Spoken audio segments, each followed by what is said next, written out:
Welcome to another episode of CEOpen Mic. Today we are hosting Ankur Gupta, the guy whose life was completely changed by COVID, the guy who has a very clear vision what his company is about and what are his goals.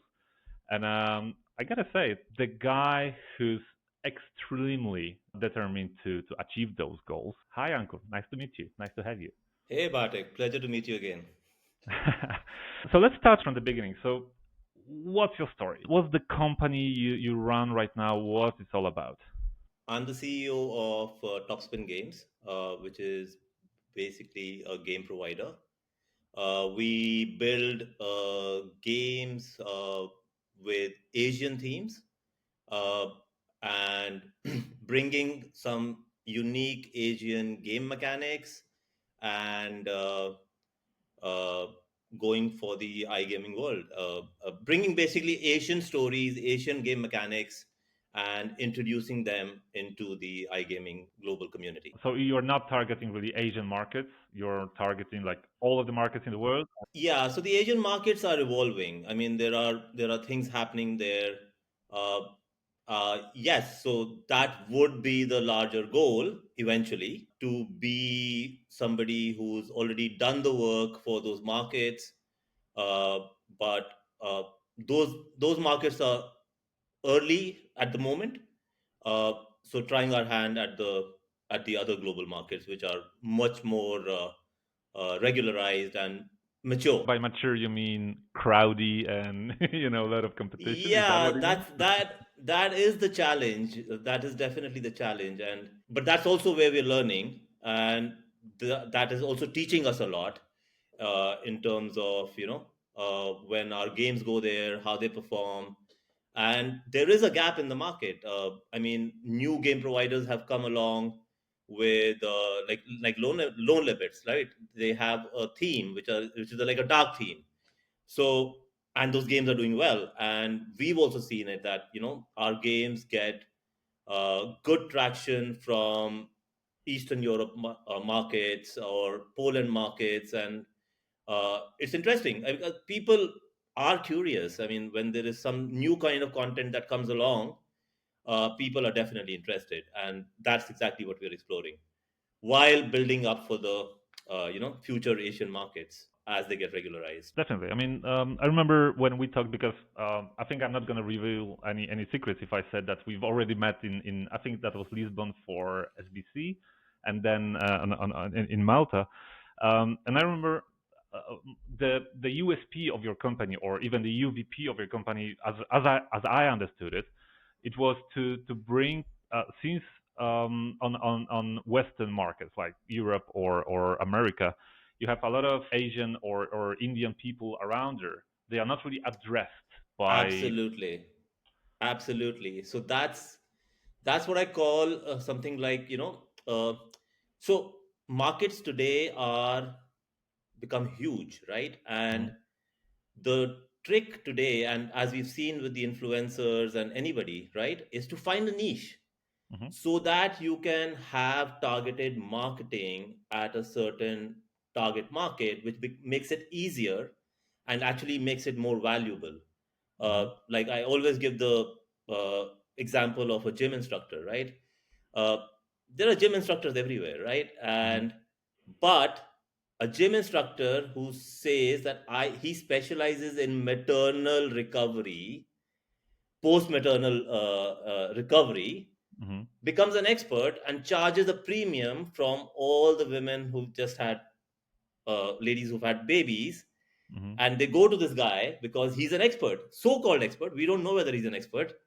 So finding those niche targeted markets makes it easier for the operators to market and go for a target market by just saying that we've got games with Asian themes and in your local languages. mhm. uh, so come, so yeah, so that's definitely an approach that we've taken. And what's I wanna ask you about the mechanics of how did you get to that idea? Was it that you founded the company having that idea in your mind, or was it the other way around that you first founded the like game production or game providing studio, and only then, after some time, you just learn that, hey, I gotta specialize. I mean, the story started during COVID, and I actually kind of evolved. Let me just put it like that. That it actually kind of evolved. Maybe I was never going to go into slot gaming. I actually was playing poker online, stuck at Mhm. home during COVID. And that's actually where the story began, where I started thinking. And I've always been kind of part of the media tech space, okay, Mhm. even in my earlier engagements, and I've been personally a gamer. I love gaming. I've been in that whole uh, media space, production space, etc., etc. So when I was doing that, I kind of saw an opportunity that this is entertainment, and we are going to be providing entertainment, and entertainment is a evergreen industry. Mhm. People, in fact, there's this very interesting thing with AI coming along, right? People are going to have a lot of free time, right? Good point. And what are they going to do with their free time? uh, They are going to invest in entertainment products like I like Netflix how or you have consume used the comment. word invest. Right? They're going to Right. look for avenues on how to spend the money that the AI is helping them generate, right? And they're going to consume content. They're going to consume. They want to be entertained. They're going to go for experiences. Mhm. So entertainment in general is an evergreen industry. It's never going to die. It's going to keep evolving into new things. We had broadcast television, and now we have OTT. But it'll keep evolving, but it'll always stay. And Mhm. gaming seemed to be the most. It's bigger than television. The gaming industry, if you look at it today. Mhm. So yeah, just had to be in that sector, which is growing and growing very fast. And once I came to that decision, is when then I started making some calls and I spoke to some friends.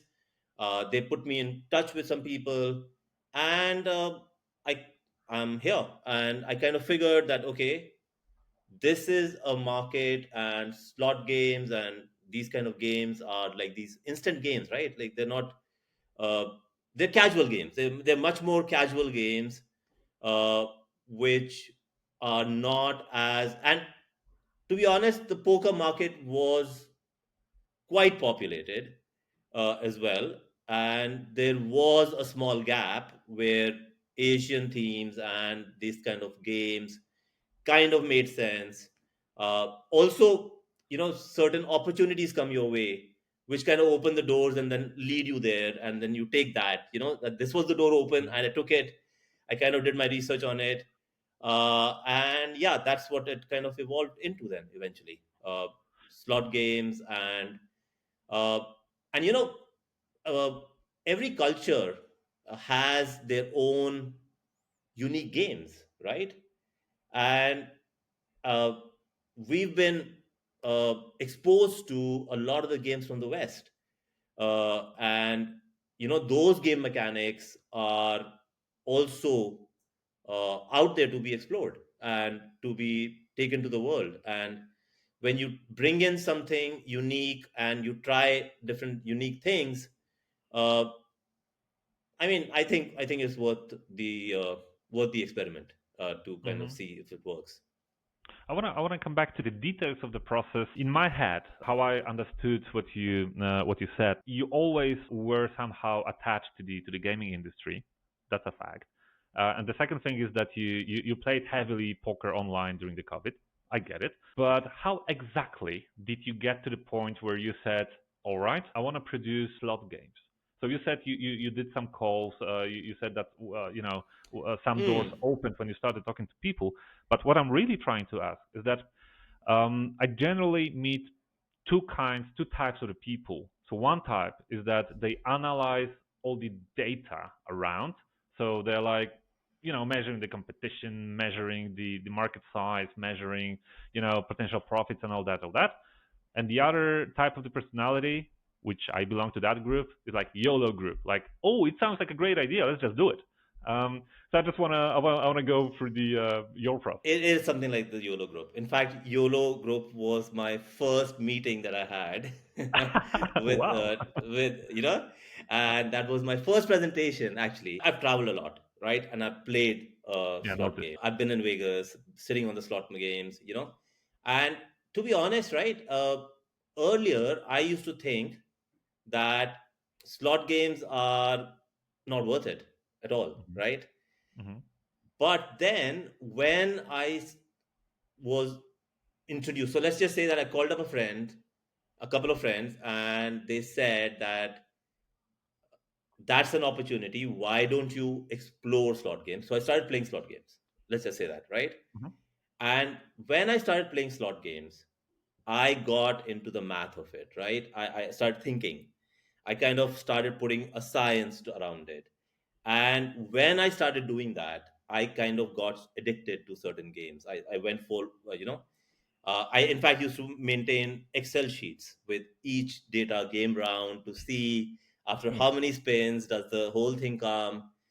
I just got so fascinated with it, right? Hmm. And I actually got addicted to the games and some of the things, and I saw possibilities, and I saw that while uh, you know, and in the Asian markets, for example, right, there are certain types of games which are popular, and certain slot games are not as popular right now. They're a very small fraction of the market, Hmm. uh, and that's the growth area, right? Hmm. That's the growth area where that market grows, Hmm. uh, and that's where the opportunity always is, where the it's not as populated as the rest of the world, as the rest of the stuff, and that's where you can go and make a difference. Otherwise, there's no point in just doing what everybody else is doing. Hmm. Well, I cannot agree more. I mean, of course, there's the school which says, if you have game like Aviator, then there is a space for like 100,000 copies of Aviator with just different colors or a little bit different symbols. But it looks like it's not really working anymore in the market, right? Yeah, so to answer that, exactly that, right? You have to keep building games till you come up with that unique mechanic that becomes a super hit like an Aviator, right? Hmm. Hmm. But what do you do till then? Hmm. Till you get it, right? You have Hmm. to keep churning stuff, first of Hmm. all, Hmm. to sustain and learn. The most important part is when you do something, how you can learn from that process, Hmm. right? Hmm. So you build a game and you're super excited about it, right? And then you put it out in the market, and then you thought this was a great game, uh, We call it but reality check. yeah, you get a reality check, right? Uh-huh. But you definitely need to take that feedback, uh, and we are constantly trying to do that, Hmm. and that feedback helps in the next game. That okay, uh, but it's actually very tough as well, because different markets Hmm. have different reactions Hmm. to different types of games. So Hmm. then it becomes even more complex, and trying to make sense of that. So it's more like, you have to uh, keep the keep batting. You have to keep Hmm. batting. Hmm. You Hmm. have to Hmm. keep batting and maintain that while you keep experimenting. So you need, I mean, I have this thing that I do with my team a lot, right? Which is fail fast, start again, right? Mhm, mhm, uh, mhm, and that's the only way that a startup can move forward. That mhm, you have to keep trying things, make sure that you don't take too much time to fail, mhm, right?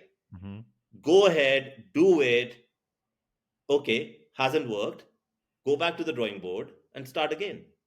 You know, take feedback from your earlier failure Hmm. and try something else.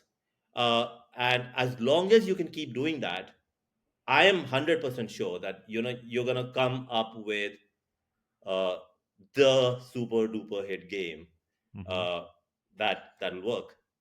That makes a lot of sense. However, I've been into that position quite a lot, and there's always a question, where to When is stop. it enough? Yeah, exactly, exactly. I mean, um, there is some point where you invested a lot of money, a lot of time, a lot of energy, and it still didn't pick up.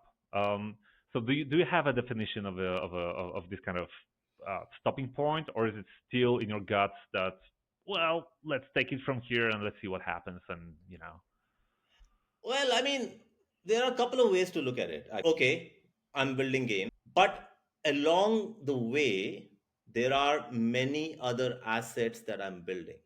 hmm Okay, like I'm building distribution, hmm and our distribution is growing, right? And that's an hmm asset hmm where the games are going, and we are building a fairly decent distribution for our games. Now, the distribution can become an asset in other services that you can offer hmm with that distribution, which is offer, and many gaming companies have gone that path. Uh, so there are ways on how you can not just look at your games as an asset, hmm the team that you're building, the whole infrastructure that you build, the distribution that you build, the relationships that you build, and how do you take mileage with those assets, hmm uh, and as you go along. Uh, but I think that's more a mental thing. I mean, I guess if you can keep on sustaining yourself and keep at it, in the sense of uh, you might not make the aviator kind of money, uh, but it's still exciting. It's fun. As long as it's fun, building the game, I guess, as long as you're enjoying it, hmm uh, you're staying positive and you're enjoying it. I guess it's good. Definitely. I mean, you're talking to the guy who's, for me, the number one thing I gotta do. Well, if I am to do anything, it has to bring me some fun. And money is there, of course, obviously. But if there's a thing that produces money but doesn't give you any fun, you're not gonna last long doing it. So I definitely understand you. Yeah. Um, If you're enjoying yourself, if I exactly. mean the people are amazing in the industry. I love hanging out with them. There is enough opportunity, hmm and hmm we've seen successes. We've seen people come from nowhere and make it big. Let's talk about motivation, because I don't know if that's a secret or not. Did you get any investor at the beginning or at some point of the company, or are you funding that from your own pocket? No, there is a board, and we have some seed funding, but Okay. it's not that big. Okay. One of the agendas was that we are not going to blow up a lot money, hmm like a lot of the other companies, because we kind of had a sense of the industry. hmm So we're keeping quite a tight ship, but Okay. there is the first level of funding and investment that we have. I wanted to ask about your motivation, because the reality, whenever you go to the trade show like SBC or Sigma or whatever, all you see is a success. You go there, everything is shiny, everything is so beautiful. Everybody's so successful. Getting to the new markets and all that. But the reality is that whenever you start talking to real people who are there, they're all struggling. I mean, even if from time to time somebody gets a success, there's 10 or 20 or 50 people who were trying as hard and they did not. So, what I want to ask you is, let's talk a little bit more about your well, state of mind or motivation. I stalked on your LinkedIn that you started the company roughly around 4 years ago, so that's quite a while now. Um, so there's this day one. You get some seed funding, you get some money. So there's a responsibility on your shoulders that, hey, I cannot just waste that money because those people are going to be upset.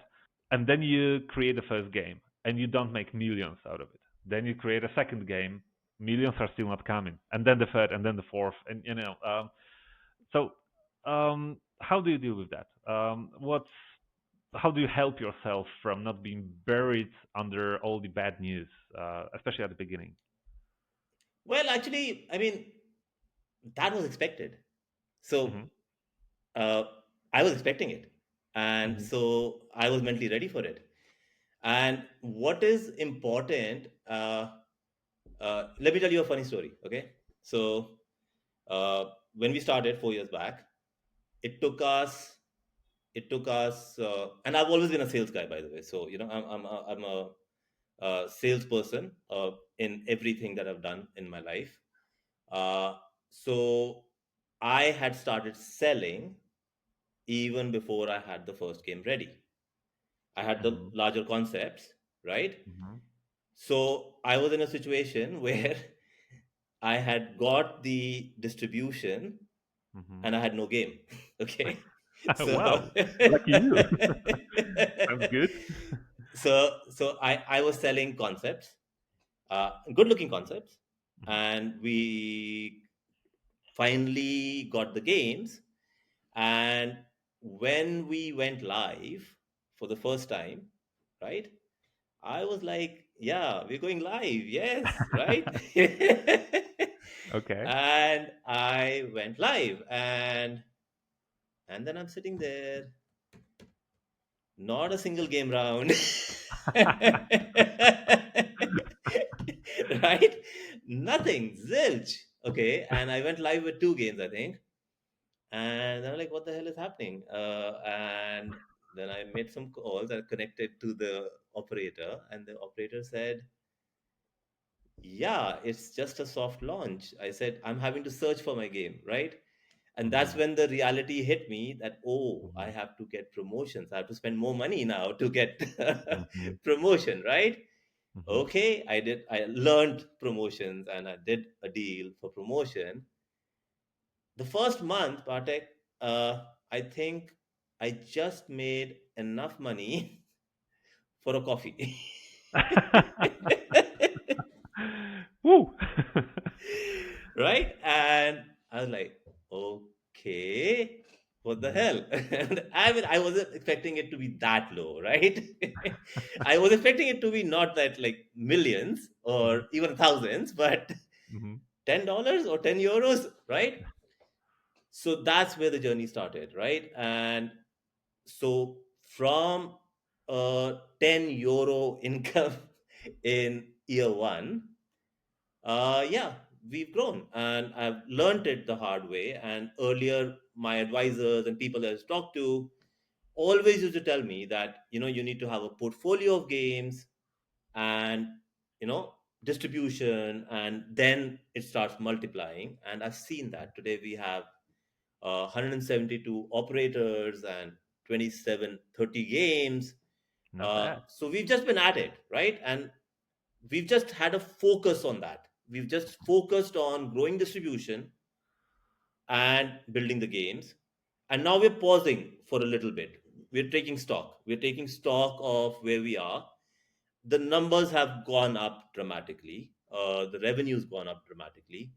We are learning so much. There's so much that we've learned. And for the first 2 years, it was me alone doing shit. Like I was doing everything myself. Hmm. I was that motivated. I outsourced the development of the games with a partner company, and they were doing all the development, but I was doing all the other stuff: deal making, account management, support, uh, product design, everything. It's only in the last 1 year that I have finally hired a team who are now learning and learning the ropes and yeah, picking it up. So yeah, I mean, I'm enjoying it, and I think that's the more important part. I'm enjoying it. I'm enjoying the challenge. I'm enjoying the whole aspect of this whole industry. I think there is a lot of scope. And I love the process. I love the process of Hmm. game design. It's something that I'm very passionate about. And yeah, as long as I Hmm. keep enjoying it, I guess it's going to be great. Yeah, And definitely. my But investors are not giving me, and my investors are not giving me that hard a time. They can see the growth, and they can lucky see you, it. Yeah, that doesn't happen often, right? I guess they see that I'm a sensible. I don't Hmm. blow up money. I don't go. I'm going to participate in this show. I don't want to blow up so much money. Hmm. I'm taking it slow. I'm Hmm. like trying to build the base right, and then maybe go in for Hmm. the. Once I see that there's a spark somewhere, like a a game that needs complete backing. I guess then we would bring out the big guns. And that's when I introduced you today, I said that you are determined, as not as many people know what they're gonna do when they start this kind of new company. And I've seen lots of examples where after releasing first or second game, the company would be like, or the managers or the founders would be like, nah, that doesn't make sense. Everybody else is so successful, so nah, let's just not do it. um, so that tells me that when you said that you've been prepared to it, that you'd expected that the start's going to be slow, you were still surprised how slow it is, but still, you expected how slow it was. Um, did you run any other company before founding TopSpin Games, or was that your first company? Nah, I've been an entrepreneur since college. I started Right. picking up freelance jobs, so I've Hmm. always had that spirit. I'm sorry. Uh, yeah, I've always so I've run around two or three companies Hmm. earlier. Before that, I've also worked in the corporate sector in sales positions, uh, where I have. So straight out of college, I started a small company. That was during the dot com boom. We were again in the creative side, where we built websites, look and feel for websites, and did fairly well till it started tapering off. And then I kind of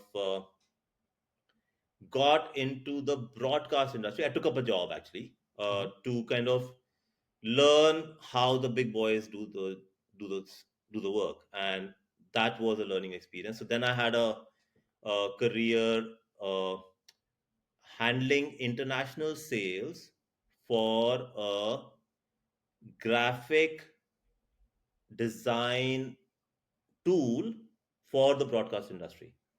So I Okay. worked. So it was like a real time graphics engine Hmm. for the television industry, and television was booming at that time. Lots and lots of new TV stations spending a lot of money on technology and stuff like Hmm. that. So that was a wonderful experience in terms of getting exposure to international sales. I used to be traveling all the time, doing demos and whatever, and making presentations. Uh, so then after that stint, I again started a company, uh, which again did fairly well. It was a slow start, but then we grew. We grew quite a lot. In fact, that was one of the learnings from that, which I'm using here as well. So what happened there was that projects kept coming, and I scaled up.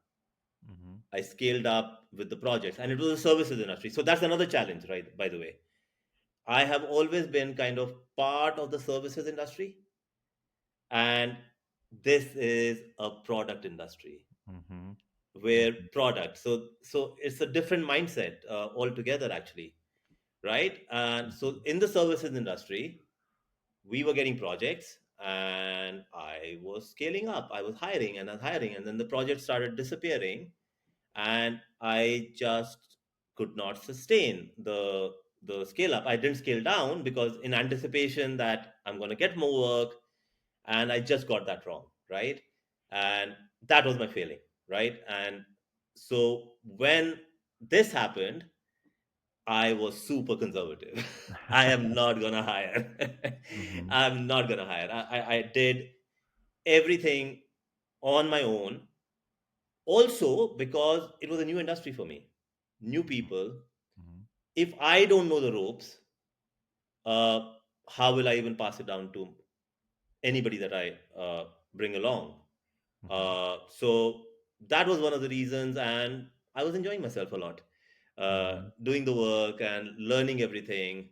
So yeah, I hired a team as late as last year, actually. September is when I started, and I kind of realized that now it's become big enough that I can't handle all of it together. It'll be a disservice if I do that. So, Mhm.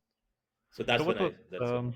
what's your strategy when it comes to hiring people? I mean, what were the very first positions that you hired, and why? See, the development work was being handled. I didn't have to worry about that Mhm. as much, right? That I outsourced altogether. Where I needed help was account management. Now, if I have 100 operator accounts, uh, and we need to push the games, I need a sales team. I need an account management team. I need a marketing team, a communications, comms team, right? So that's what I kind of looked out for because that's what helps. See, getting business is always the most important part. Of course. Always the most important part. And Yeah. that's the strongest, that should be the strongest part of your business. As I told you, like, when I started off, I had got the distribution before I had a single game ready. And Mhm. everybody kept telling me that, no, that's not going to work. That's not going to work. But I made it happen. Mhm. Right. And that part is where I wanted to bring in a team uh, Mhm. to help me out. Uh, so yeah, and there was a big challenge. The challenge was that I couldn't afford the experienced people, right? Of course, because you I'm a still. startup. I'm Yeah. a Of bootstrapped course. startup almost, right? Yeah. So I couldn't hire, and I went looking for those resources, but they were too expensive. And it was like maybe they'll come in with their experience, maybe they'll come in with their contacts, maybe they will do this. It was all a maybe, right? For a very high price. Mhm. Uh, so I went in for another experiment. I said, okay, let's find kids or like 2 3 year experienced people Mhm.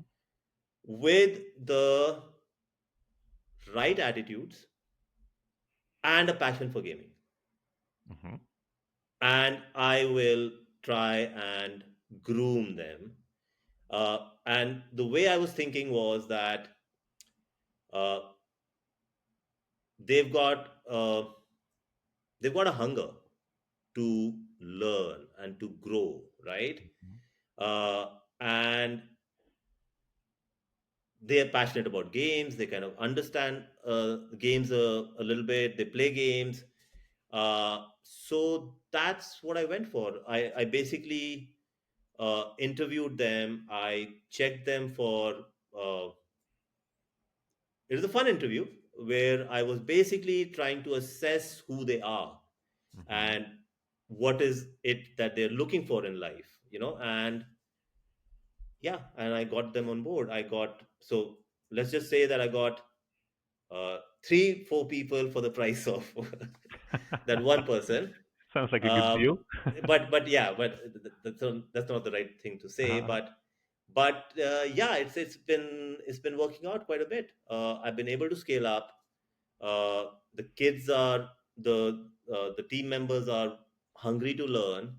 Mhm. They've built great relationships in their accounts, and they are doing a lot of the heavy lifting for me right now.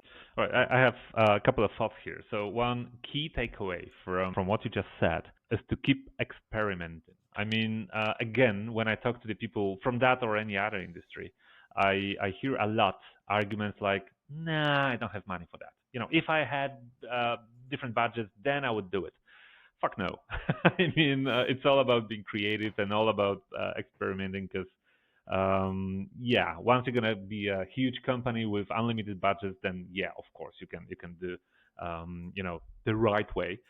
Um, the the problem that I have with hiring salespeople, and maybe you could help me here a little bit, is how do you know they are the right people? I mean, let me share with you my concern. Um, if you're hiring anybody for a sales position, then you expect that person to be able to sell, of course. So then this person comes to the interview with you, and of course they sell themselves, and they are the best. They are great. They are motivated. They are awesome. And then the reality kicks in. I mean, you hire them, you give them Yeah, some yeah, money, yeah, yeah, yeah. and the typical process I witness is that as the time passes, you still pay them some money. Nothing happens, but you always hear that, nah, tomorrow or the next week, I'm gonna have a very important meeting, and you're gonna be super happy about it. We're gonna do the close the deal. We're gonna seal the deal, um, and then the time passes and nothing happens. So the problem that I face is that if you're gonna put strict KPIs around it, and you say you gotta bring me 10 new deals, I don't know, this month or every quarter, um, then I'm in sales long enough to know it's not possible. You just don't know if that's gonna happen. But then again, if you don't set up any KPIs, you are at the risk of being bullshitted all day long, and people are not going to do anything. So then that brings you to the idea that, hey, let's micromanage those people and let's look over the shoulder what they're doing, which makes even less sense. So I wanna ask you what's your take on that? Uh, I totally agree with you, by the way. It's just that I went in with lesser risk in terms of the budget spent on that, Okay. right?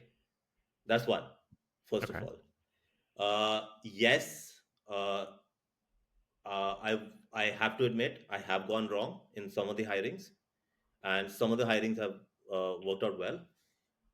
One, uh, where did I get lucky? Let's I think maybe let's think over it like that, right? So the first people that I got on board were account managers. Hmm. So what they had to do was to farm what I had already built. Yes. So it was slightly easier, right? Way It easier. wasn't Yeah. about getting new operators, right? It was more about building relationships with the account managers of the respective operators and get game exposure, essentially, right? Hmm. uh, with me guiding them. So as long as the number could keep growing, and they were getting the deals, and that also, by the way, there were certain account management promotions, etc., that I had already cracked. So they got a 6 month run on that Hmm. uh, before they started innovating Hmm. and bringing in more, right? Some people do better than the others. Now, in the process, I actually got lucky with a great team where they started getting new and more operators as they kept getting familiar. You know, Hmm. that whole concept that you uh, uh, open the door and you open the door wide and then they bring in more, Hmm. Hmm. and that started happening, right? So I think uh, there is a certain thing that I like to believe. I call it the uh, I call it the quiet. It's called the quiet leadership. It's essentially there's a book by I think David Rock called the Quiet Leadership. It's more about you need to develop and groom thinkers Hmm. and not as much doers, right? If you push somebody to say you have to get this much revenue and blah blah blah blah blah, he might not be able to do it because he doesn't know how to do it, right? So Mhm. what you have to try and do is get them to think and solve their own challenges, like I take their own decisions. uh, you basically have to empower them, and you empower them to, it's good, it's okay, it's okay to fail. Some of the things that you'll do, you will fail, but it's okay. Even if you fail, start again and try something else. Oh, So when, let me interrupt you here. It sounds beautiful. I mean, you know, don't get me wrong. It's yeah, not yeah, personal, but everybody says that I gotta empower my team. It's okay to fail. It sounds great, but you as a founder and you as a person who was opening the doors and looking for new operators, let's say, well, you know how difficult it is, and you know it costed you this amount of money, this amount of time, and this amount of luck, basically. Um, and then you see your account manager just doing the biggest mistake he could ever do, like doing the stupidest things you wouldn't even think of. So would you stay there and just watch him doing that? I have seen it and I have done Okay. it. Okay. And obviously, if you do it 5 times versus 20 times, Hmm. 20 times, you can obviously have to go, right? Okay. Uh, so, I mean, there is that. But maybe even in those 20 times, there were certain things that were not in his control. Hmm. And you are with him in that journey, right?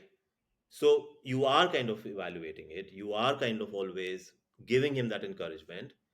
And as I said, there have been some bad hires who've just not turned up with the bad right attitude.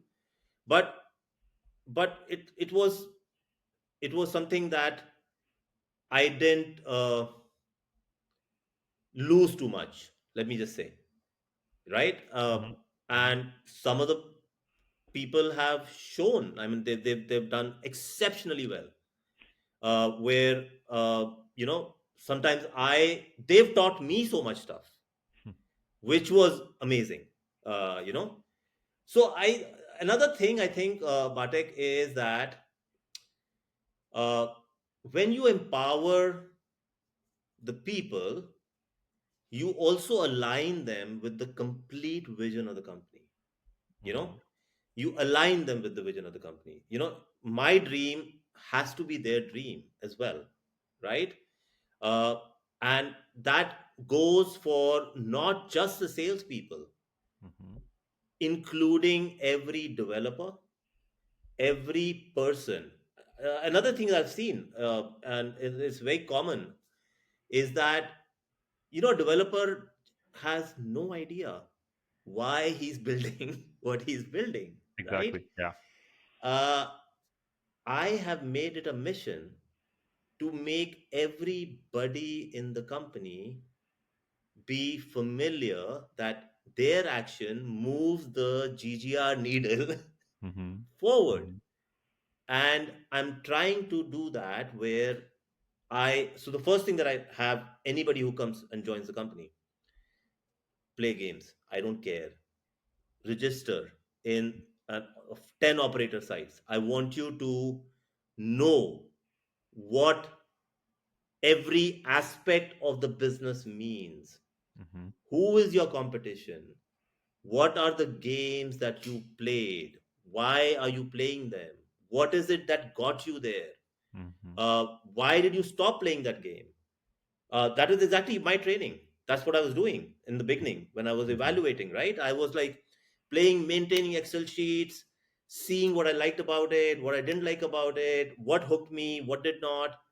And I want the same for these kids, these colleagues of mine, right? Hmm. Uh, they should know that they are building a feature. I want them to come to me and say, because you know what happens? You tell them build this, they'll build it. it won't even work half as how you want it, Mm-hmm. because they've not understood the problem. They've not gone in to solve a problem. Mm-hmm. They've not gone in to solve a business problem. They've gone in to solve a tech problem, Mm-hmm. right? Mm-hmm. So that's the kind of culture that I'm trying to propagate. And I'll be honest, I've been successful 60%, 40%. It's still a work in progress. I really like how well aware you are of the process. I mean, in most of the companies, the culture which is within the company is unnamed, it's unnoticed, it just happens. And what you're doing is that you're on purpose building certain culture, and you do it for certain reasons, which I adore it. I mean, it's fantastic. I think Um, every human being in the company should know where the money comes from oh into yeah, the company, right? I oh yeah. mean, and a lot of companies, I understand, just do not share. And I don't know. Today, people are not curious enough. I sometimes feel it's only uh, maybe our generation who's curious, or sometimes I feel I want them to be curious. I want them to be uh, uh, asking questions all the time. hmm Like hmm Well, don't get me started on that because I feel like I'm 100 years old and I feel like my own grandfather saying that those kids nowadays but I fully agree with you. Seriously, I do. Let me talk. Let's talk a little bit about that remaining 40%. I mean, from your experience, of course. What's the ratio between the number of people that you hire and at some point, let's talk about sales positions because we started talking about that already. Um, so the number of people that you hired versus the number of people that you decided to keep with you for a long time. Uh, what I would that be? mean, okay, so I've got around five salespeople, and I think one is there's only one person who's not with us. Uh, Okay. and even in that ratio, I would say two people are doing exceptionally well, and the others I am trying to help out and see how far uh, they can go. Uh, but two people have been exceptional in the sense that I've learned so much from them. Wow. Uh, the the kind of things that they uh, have brought back to the table, you know, Hmm. Hmm. uh, and done magic. I was like, wow, oh, I didn't even know that this is possible, right? So yeah, I'm super duper. Another thing, Bartek, that I'm trying to propagate, and this again is something that I've noticed, is that uh, people are embarrassed to ask for help. Hmm. uh, you Hmm. know Hmm. they just brew inside, like there's like you know oh, okay, I'll look stupid if I ask. Hmm. I should know this, right? Hmm. And that's another thing that I've really been working on with my team. uh, I mean, they're young. There is nothing embarrassing about asking, right? Hmm. uh, you know you can't be always full of ideas. You like uh, you will get stuck, right? And nothing better to to raise your hand and say, guys, I need a brainstorm session. I seem to be stuck, and I need ideas, and I need all your help in doing it. And I've always seen that it always breaks through, right? Hmm. Uh, when you speak to some people, and I do work with consultants, experienced consultants in the industry, and I'm always asking, and I'm never shy of asking, right? I'm always happy to accept my weaknesses as well, and acknowledge those, And this is not my area of expertise. I'm not very good at that. I need help.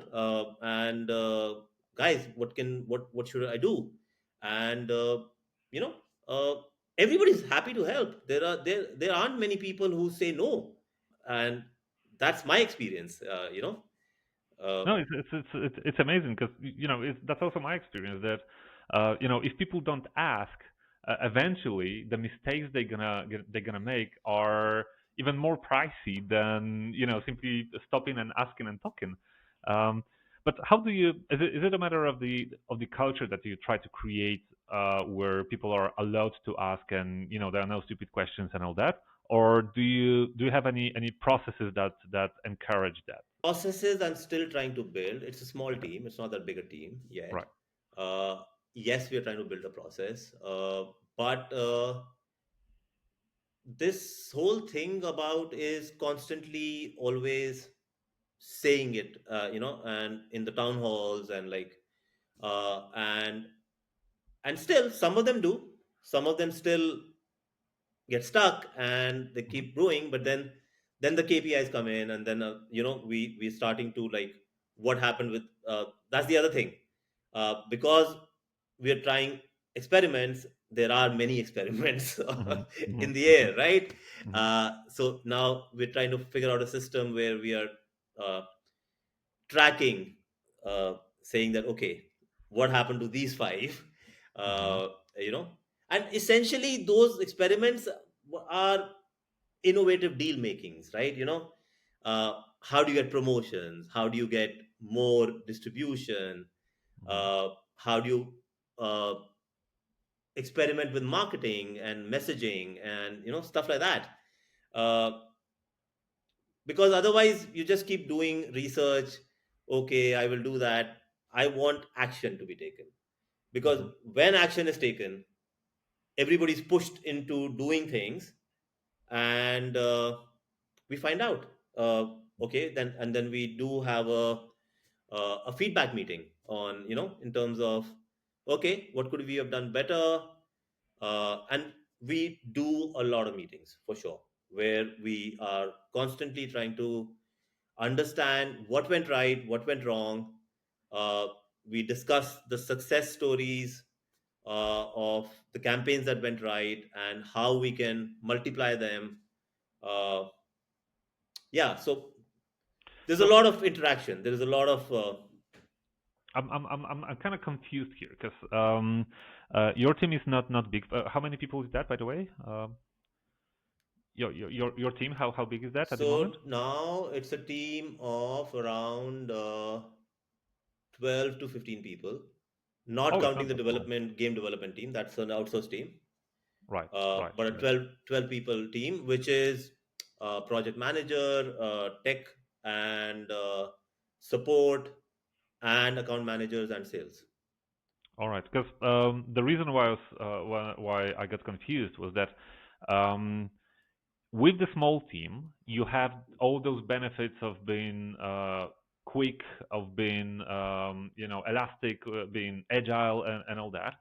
But then again, you mentioned things like KPIs, things like feedback sessions, things like I think you were very close to saying data and big data, but you didn't say it. But I think you were close to saying it. Oh yeah, absolutely. Big data is a very very important part of a startup. It was actually one of my biggest priorities Hmm. right from the beginning. Hmm. I've invested a fair amount of the budget in big data. Uh, Early in my research days, when I was starting off, I was talking to a couple of people, and I kind of people did not have data. Like, I was asking where is the traffic coming from, etc., etc., and it wasn't. They had it, they knew it, but it wasn't like I press a button and I get it. Right? It was like, Hmm. okay, I'll have to go find it. So I made sure that I invested in data, data visualizations. Uh, uh, I didn't have it in house. I found a company, and they have been managing our data science.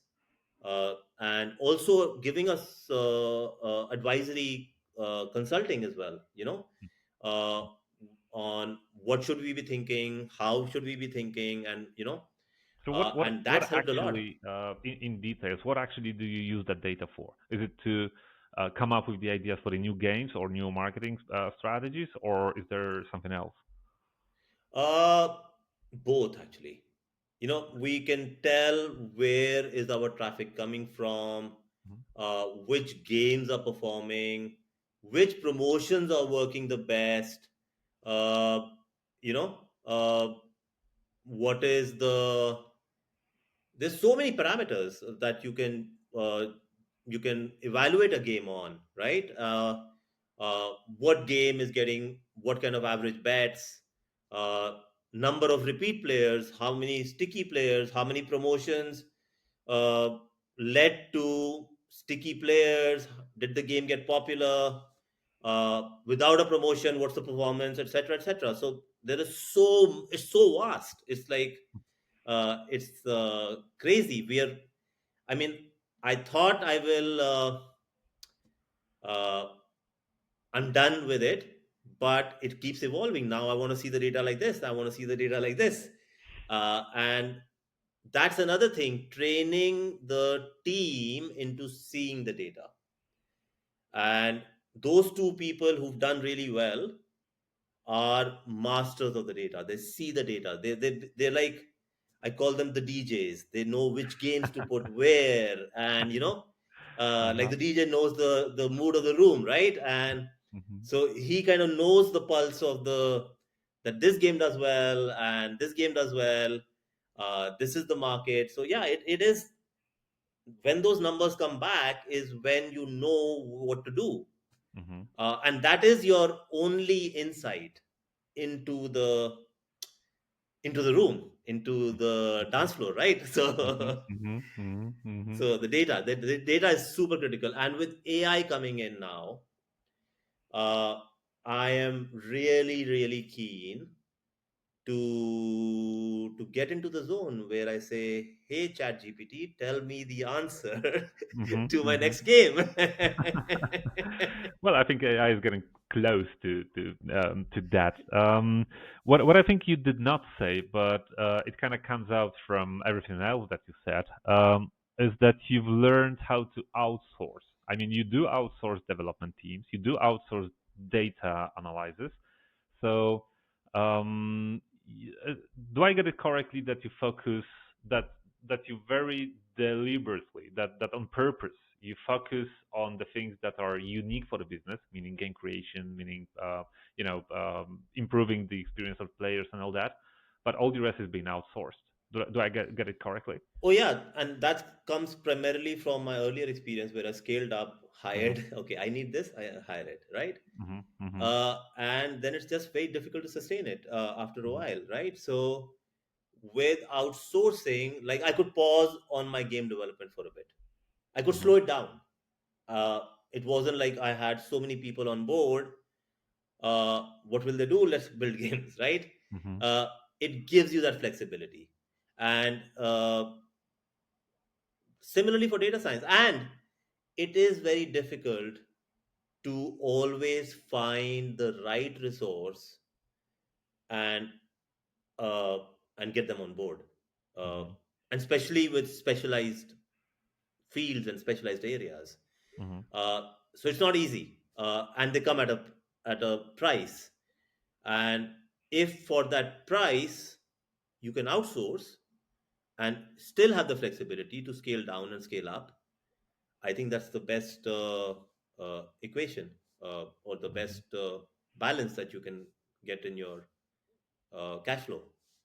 I think that too, but I suppose it's tempting, especially at the beginning when you still don't really have the turnover, you don't really have a real cash flow, and then again you need to outsource something, and you keep in mind that, oh my God, if I'm gonna give it to that company, they're gonna not only do it, but they are not only going to cover the cost, but they are also going to have some profit out of it. So if I hired somebody, uh, then I could cut some costs here, make it faster, easier, and all that. That's a dead end, obviously, but it's tempting, right?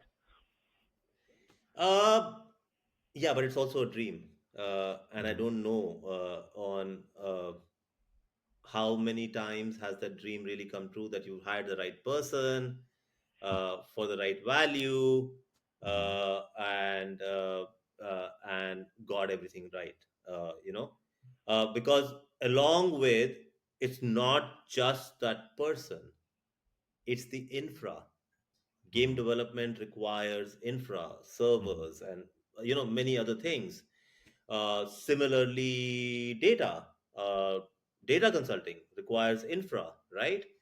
Uh, so I might as well outsource it, which gets me the whole piece Mm-hmm. uh, at a fraction rather than putting in the capital investment to build up that infra and then having to carry it forward. And it's not my infra. I can scale it down whenever I want, and it's not a burden on my cash flow. I Mm-hmm. mean, that's the way I Mm-hmm. think, and it's worked out so far. No, no, it does make a lot of sense. That's a, as I said, that's a dead end to think that you're gonna hire a data scientist and magically he's gonna give you some data tomorrow, right? um, but See, you, always remember, Bartek, right? If you're good at what you do, mostly you will not be in a job. yeah, true, true, true. All right, one last question. You look like a guy with a plan, and you look like a guy who knows where TopSpin Games is going. I mean, obviously that changes over time, but there's a clear vision. So, is there anything you want to share with us? What's the next big thing? What's in your head for the upcoming time? We are now, so we've got around 30 games, right? And we have some insights into what's been working, what's not been working. We've got some new ideas as well. So we're trying a couple of things. We are trying our hand at some branded games. So branded games would be that we're basically tying up with some brands, which would get us some mileage into you know getting better exposure for our games. So that's one. With some advertising, etc., that we've got planned with them. Other than that, we are always growing our distribution, and we're going into newer and newer markets. So there are some more exciting markets. Uh, uh, but what I'm more excited about are some Asian game mechanics, which we think are unique Mm-hmm. and also uh, uh, different. I wouldn't say different. Uh, they're more skill based. Let's just say, like because I feel that it games with skill are always more exciting for the players, right? Uh, like Aviator at some level is a game of skill. Would you call it a game of skill? Not really. Seriously. What I would say is Uh-huh. it is always my fault I should that the have plane stopped ran away. earlier. I should have. It is Okay. me. All right. I was the Okay. problem, right? Okay. It wasn't like just pressing a button and Mhm. hoping that the algorithm would give me a win, right? Mhm. Mhm. Mhm. I have the stats. The Aviator is like a stock market game, right? It's like Yeah. you've got all the numbers, you've got all that data that, okay, the plane went down 3 times. Now it's time for it to go up. Yeah. The technical So, analysis shows me it so, should go so, up, right? so scale might be the wrong word, Uh-huh. but you're giving the player stuff Right.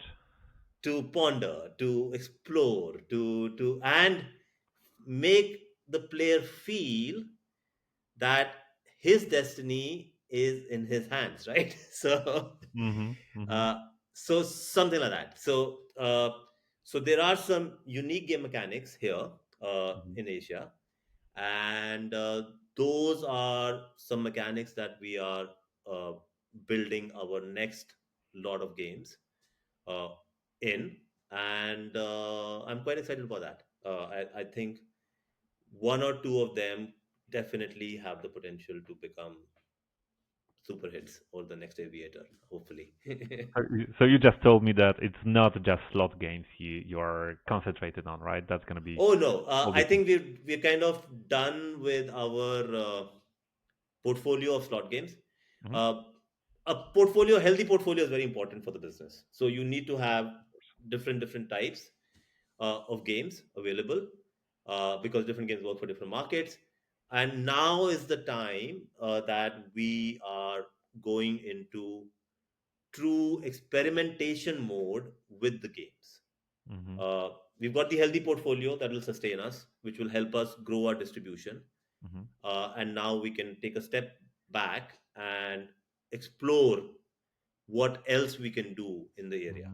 Hmm. Hmm. Hmm. That's where the fun really begins. And that's yeah, I do agree with that, and that's exactly what I've meant at the very beginning. So even though you are still experimenting, and even though you're still looking for the game, um, it all looks like a part of the plan. Like we have that because we gotta have it done. But right now we are going that direction to experiment a little bit more here. Um, yeah, I'm amazed how structured it is, and how much you are aware of the processes that you follow. All right. So one really last question: what's the chance to see you in Europe in 2025? So are you gonna be on ice in Barcelona? Oh yeah, absolutely. Of course. Any other shows that our viewers and listeners could see you, meet you? Yeah, I will be there at SBC. I will be there at Sigma, which is going to happen in Malta, in Milan Milan? next Yep. year. They changed it. Yeah. Yeah, so those are definitely my three. Definitely going to be exploring some of the shows happening on the Asian side. Maybe the Dubai show, the Singapore G2E, uh, and maybe Sigma Philippines as well. And they're doing a Sigma Sri Lanka as well. That I'm definitely going to be there. Oh wow, I didn't even know that. Sigma Sri Lanka is happening in December, All right, so in a year from now. December of 2025. Yeah. Right. All right, lovely. Thank you so much, ladies and gentlemen. Ankur Gupta, TopSpin Games. Thank you. Thanks, Bartek. It was a lovely time. Had a great time. Thank you.